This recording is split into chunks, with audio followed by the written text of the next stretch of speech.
Para los que empiezan o empezamos, porque yo también tengo que ponerme un poco más en forma, los que partimos de una vida un poco más sedentaria, ¿qué nos recomiendas para empezar, para evitar estas lesiones, estos problemas? Bueno, hay una serie de aspectos que me parecen básicos en el día a día del ser humano.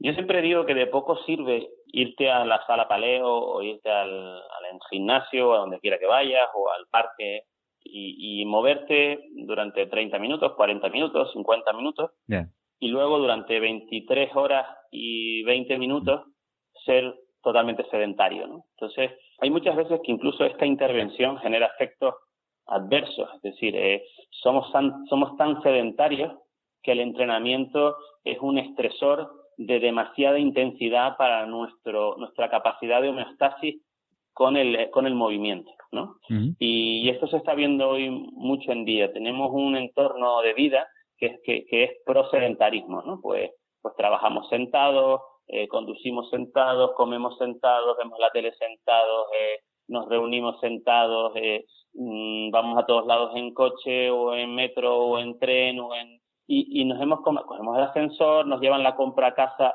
Es decir, nuestra necesidad física no existe ya casi apenas, ¿no? No necesitas tener capacidades ni por supuesto habilidades físicas para solventar tu día a día. Y esto ha generado un marco de debilidad física tan grande que en muchas ocasiones el incorporar una sesión diaria o de 3-4 veces en semana, que es lo que suele ser, ¿no? La media, ¿no? De actividad física, me apunto al gimnasio, me voy aquí a un entrenador personal o a tal clase o a tal actividad, muchas veces, insisto, es un estresor que genera efectos adversos, ¿no? Porque genera inflamación, rechazo, imposibilita la evolución sobre el propio ejercicio. Entonces, yo creo que de mis recomendaciones claves es que incluso antes de empezar a entrenar a una persona sedentaria, tiene que volverse activo en sus actividades no relacionadas con el ejercicio físico. Y me explico. El gasto calórico de una persona se divide básicamente en dos mundos.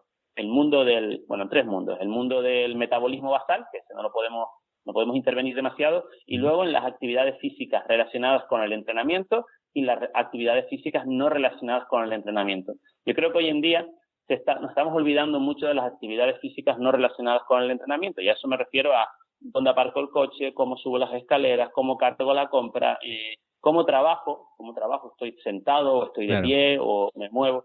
Y yo creo que eso es una de las indicaciones más potentes que hoy podemos hacer para una persona que está dentro de un estado global de sedentarismo. Tiene que cambiar su patrón de actividad física no relacionada con el entrenamiento, porque si no, el entrenamiento se queda muy cojo, incluso, insisto, muchas veces es un estresor asincrónico totalmente con tu estilo de vida. Entonces, intervenciones como no trabajar sentado, es decir, modificar, por ejemplo, tu pupitre, la posición del ordenador, la oficina o si trabajas en un sitio de oficina, pasarlo a un estado más de pie o intentar pasar el mayor tiempo posible de pie, movernos caminando o en algún medio de locomoción que tenga algún tipo de actividad física, como la bicicleta, un triciclo, un patinete, lo que sea.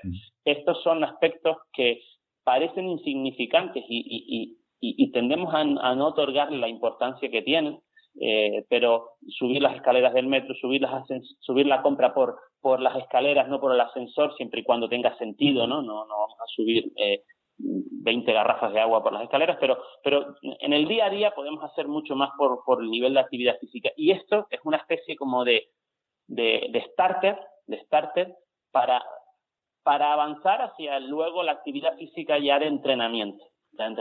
Claro. Para mí esa es una de las cosas que más recomiendo. Sí, que en general movernos debería ser una prioridad, ¿no? En nuestro día a día.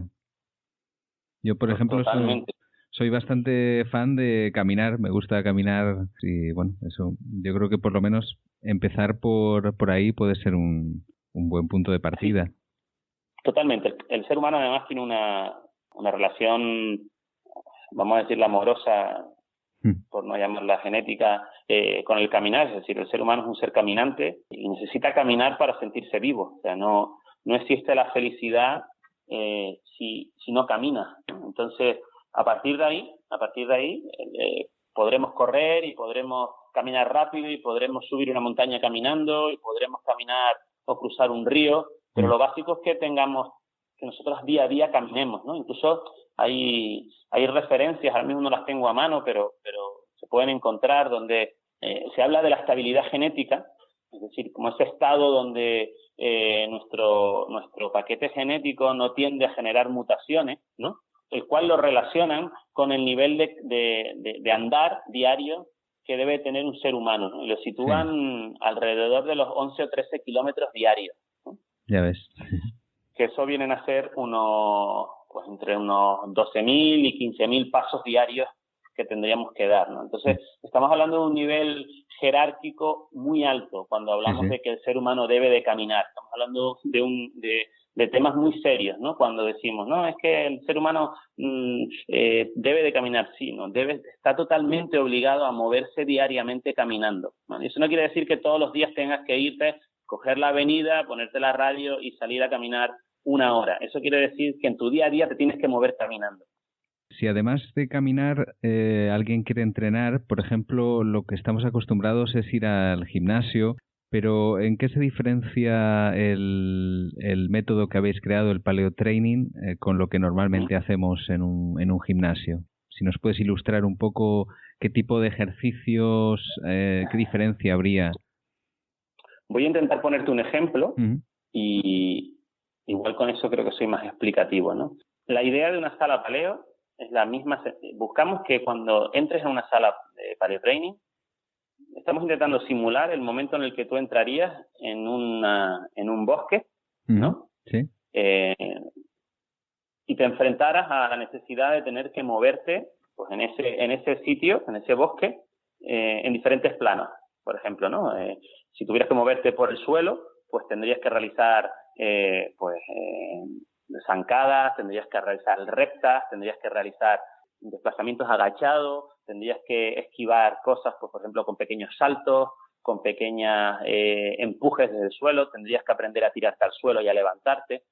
Si luego tuvieras la necesidad de elevarte sobre el suelo, o sea, de desplazar a un plano más aéreo, pues tendrías que desarrollar tu capacidad de saltar un obstáculo que está a la altura de tus rodillas o de tus caderas, o quedarte colgado de una rama o de una liana o de subirte a un árbol para poder ver y algo que está más arriba y saltar desde el árbol al suelo, saber rodar, saber situarte y vivir en ese entorno. También puedes tener la necesidad de cargar una piedra, de arrastrarla, de levantar un tronco y tirarlo al otro lado, de arrastrar un obstáculo, o un objeto.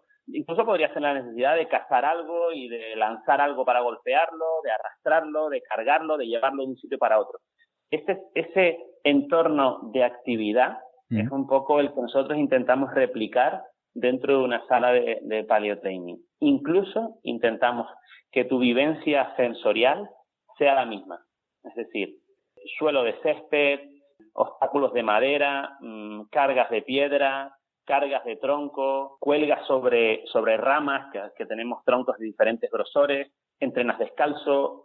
Esa es un poco la intención que tiene una sala de paleo training, ¿vale? Para que un poco veas rápidamente la diferencia que vas a encontrar entre ir a un gimnasio y encontrarte en una habitación llena de máquinas, de artilugios digitalizados, con patrones de movimiento muy claros y muy unidimensionales. En una sala de paleo training el extremo totalmente opuesto. Pero además de eso, de esa búsqueda de esa experiencia más relacionada con la naturaleza, no solo a nivel de movimiento, sino también a nivel sensorial. Por otro lado, una sala de paleo training es una sala donde aplicamos un modelo moderno y tecnológico del entrenamiento. Es decir, además, pues hay un control estricto de las pulsaciones en relación a los diferentes modelos de entrenamiento, hay un control de la periodización del esfuerzo basado en un modelo de 100 sistemas distintos de entrenamiento, 200 movimientos, diferentes niveles de intensidad, programas de entrenamiento específicos para cada usuario, totalmente periodizados y controlados. Es decir, que por un lado tiene la parte arcaica, ¿no? y sensorial relacionando al hombre con la naturaleza y con nuestra herencia paleolítica, ¿no? Pero por otro lado tiene las bases de un entrenamiento moderno. Entonces es una especie de espacio de dos mundos, ¿no? El mundo el mundo paleo, el mundo arcaico, el mundo ancestral, donde tienes una vivencia muy, muy vieja, ¿no? Y donde te encuentras rápidamente muy cómodo y muy a gusto con el entorno y con el tipo de movimiento que estás haciendo, pero por otro lado estás en una sala de entrenamiento. Claro, en este caso es lo que dices, que al ser movimientos naturales, pues no te sientes tan forzado como en un gimnasio, que tienes que encajar, ¿no?, en el movimiento que te imponen de alguna manera, ¿no? Sobre lo de entrenar descalzo, no sé si tú comúnmente entrenas siempre descalzo, sales a correr descalzo. Entrenar siempre entreno descalzo, en la sala de entrenamiento todo el mundo entrena descalzo, y correr depende. Esto es una relación que tengo con el barefoot running desde hace ya 4 o 5 años, sí. Y es un proceso al que llegas después de un proceso largo, no pasas a correr descalzo de un día para otro, ¿no? Entonces, a día de hoy, dependiendo de la distancia y del volumen de carrera, por ejemplo, al que me vaya a enfrentar, decido si correr descalzo o correr con un calzado extremadamente minimalista o con un calzado medianamente minimalista o con un calzado más maximalista si el terreno o sobre todo si el terreno exige un nivel de protección mayor, ¿no? Claro. Pero sí uso el running descalzo como una de mis actividades clásicas, ¿no? ¿Qué beneficios notas al hacerlo, al ir descalzo? Pues mira, sobre todo lo que he notado desde hace 4 o 5 años que practico esta disciplina tan coherente es, ha habido una modificación en mi patrón de técnica, es decir, se ha ido puliendo un patrón muchísimo más coherente de técnica de carrera. El tiempo, por ejemplo, del pie en el contacto que tiene en el suelo es muchísimo más rápido, es más elástico, es mucho menos costoso, es menos pegajoso, como dicen en el argot, ¿no?, al suelo. La postura es más erguida. Esa serie de factores han ido modificando paulatinamente. Es cierto que también se han mezclado la experiencia descalza, se ha mezclado también con conocimiento de aspectos relacionados con la técnica de carrera, pero sí es verdad que es una evolución y un efecto que tiene el correr descalzo. Otra de las modificaciones ha sido un desarrollo muscular del pie, muchísimo más poderoso, más fuerte, más resistente, y un aumento, por ejemplo, de la grasa subtalar, se ha ampliado la superficie de pisada, tengo un pie muchísimo más ancho, más estable. Yo antes sufría de cierta tendencia a padecer lesiones de rodilla, porque la rodilla es la articulación que sufre la incapacidad que pueda tener o no el pie y el tobillo de equilibrarnos en todas las necesidades de equilibrio y desequilibrio que tenemos mientras corremos, la sufre la rodilla en el caso de que haya un pie menos hábil en ese sentido, ¿no? Entonces, el desarrollar la habilidad en el pie hace que tu rodilla se relaje totalmente y se dedique a las funciones que tiene, ¿no? Entonces, por fin dejé de tener lesiones crónicas de rodilla que muchas veces me imposibilitaban entrenar, y básicamente pues la relación con el running, con el correr, ha sido totalmente distinta, ¿no? Más fresca, ¿no? Más libre, por llamarlo de alguna manera. Claro, si normalmente lo peor es que se cargan las rodillas y consigues de esa manera corregirlo, pues es estupendo. Me imagino que ya partías de una buena forma física cuando empezaste a elaborar tu método, pero ¿qué cambios notaste en general y en particular en tu forma física a partir de empezar a incorporar los ejercicios del paleotraining? Mira, sobre todo yo creo que se definen por una frase, ¿no? Yo creo que el paleotraining te ofrece un modelo donde claramente el estímulo es